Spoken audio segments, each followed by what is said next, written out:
তো hello guys, কেমন আছেন আপনারা?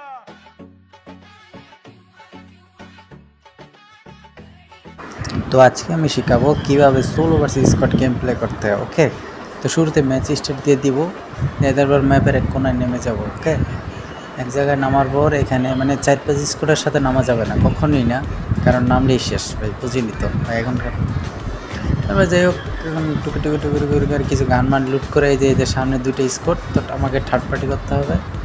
ওকে, এই যে এনিমিটার একটা হেডশট। ওকে ডান। আরেকটা দিয়ে দেন নক। ভাই নোবরা, ভাই বাংলাদেশের প্লেয়ার সব নোবরা, বুঝছেন না গাইস? জানি তো একটা বড় প্লেয়ার আছে, সেটা হচ্ছে একমাত্র আমি, বুঝছেন? বাংলাদেশের ভিতরে একমাত্র বড় প্লেয়ার হচ্ছে আমি। ওকে, তো এই যে সামনে আরেকটা এনিমি, এটাকেও হেডশট লাগে না কেন? এই যে এটা ডাইরেক্ট রাশ দিতে হবে। ওকে, এটা কি করলো? আমি তো ভাবছিলাম সবাই নোবরা, একদম গায়ের এই নোবরার বাচ্চা আমার মেরে দিছে।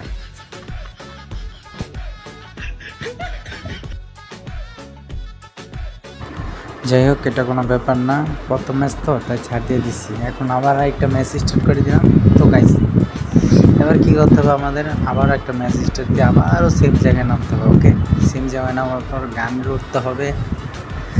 গানটা লুটার পরে এই যে সামনে আমার সাথে কিন্তু একটা এনিমি আছে, এই পাশে দেখা থাকে এটার কীভাবে রাশ দিয়ে মারি। এই যে শট নিতে ওয়াল ওয়াল ওয়াল, এভাবে ওয়াল ফেলাতে হবে, বুঝছে? আমাকে ফলো করবা গাইস, আমি হচ্ছে পুরো প্লেয়ার, বুঝছেন না? বাংলাদেশের ভিতরে